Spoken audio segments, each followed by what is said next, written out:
Alright guys, so today we're going to be looking at Modern Warfare 2019 Survival. And so we should start off with the history of Survival in case you just know absolutely nothing about this. So I'm not going to go over how it was in Modern Warfare 3 because I'm sure everyone knows what they need to know about that, but it originally started in Modern Warfare 3. It was a fan favorite game mode and they decided to carry it over to Modern Warfare 2019. But if you've been following Call of Duty at all for the past 5+ years, they have a deal with Sony and PlayStation, and so they get all of the exclusive content first, and this usually relates to DLCs and stuff like that, getting expansions and all that a month early. But for this Call of Duty, while PlayStation still does get all of its exclusive month early deals, and you can see the 44 betas they've gotten for Cold War already. But what we're going to focus on is Survival. So basically what they did for this was way back a year ago, this launched on PlayStation, right? And they said a year later, a year after the game had been out, PC and Xbox would get Survival. So obviously it's been that year now. And so now we're going to look at Survival, if it's as good as Modern Warfare 3, if we really missed out on some great content. And so I was really interested in this because I haven't seen any gameplay of this. I haven't heard anything about it. I haven't seen people make videos on it. I haven't seen just raw gameplay. I've seen absolutely nothing about this. So I went into it expecting it not to be as good as Modern Warfare 3, obviously, but not knowing anything at all. So the game, while it resembles Modern Warfare 3 a lot more than I expected it to, it definitely has problems, and I can just show you one of the biggest problems, but let's just start off with the positives. So, as you can see over there are wave systems just like Modern Warfare 3 with multiple different enemy types, juggernauts and helicopters, and increase the amount of enemies and the difficulty as you progress. But along with that, they have all of the stores, I guess if you want to call them, the upgrade stations, and that's something that I definitely did not expect to see carried over. Being able to go from one part of the map and having to run around, navigate, and getting more grenades, and kill streaks, and different guns and upgrades and all of that, and that works really well for the most part. If I'm being honest, I wasn't really expecting this complete copy and paste. I was just expecting maybe a single buy station where you just bought everything from, or like a Warzone type scenario, but they carried it over exactly one for one, and I like that a lot. But let's talk about the main problem, and it's a big problem because it's the main appeal of Survival, at least in my opinion. And so the thing with Modern Warfare 3, right, with its version of Survival, is that it was not easy, right? It was very difficult.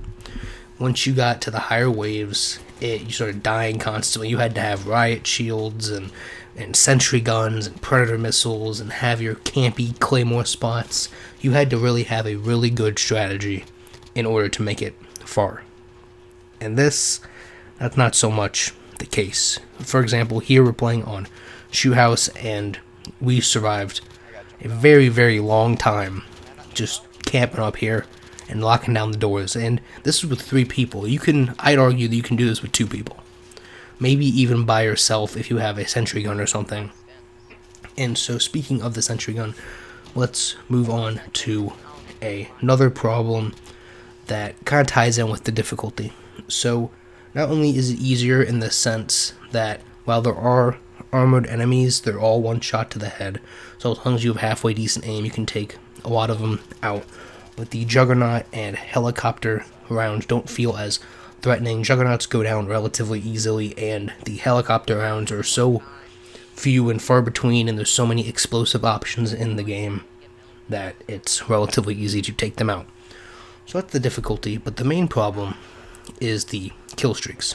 The amount of money you earn for the cost of the kill streaks do not go well together. It's like the loadout drop when Warzone first launched. You see here, kill streaks, I just bought an AC-130 for 7,000, which you can get in about a round or two, depending on how many kills you get, your headshots, your all that stuff. And so, while the AC-130 and Chopper Gunner aren't too overpowered, there is something that is, it's a little bit overpowered, and I think I should just show you rather than tell you. So here you go. That guy walked straight right.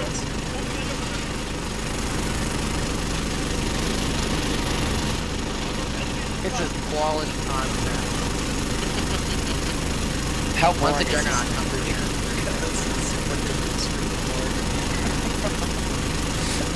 I'm literally just shooting the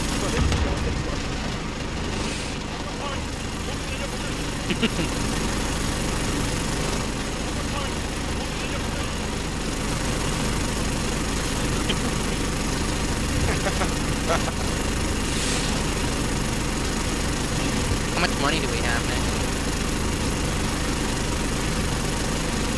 Who the hell That's walked, like, through the door when they saw the 50 other people that already got I close? would be waiting this one out at the bottom of the stairs. Nick, go kill the last guy. So, Juggernauts are completely broken in this. We even got to the point where we gave up at about an hour and a half in and wave 50 something, because we were at the point where all three of us had 3 Juggernaut suits, and we would just run out and just immediately use another one, and you were getting enough money in between every single round to go buy another one. So, theoretically, you can infinitely stand here. If you guys want to go set the world record for survival, go for it. Just go make it to where you can afford some Juggernaut suits, and you guys can just sit in here.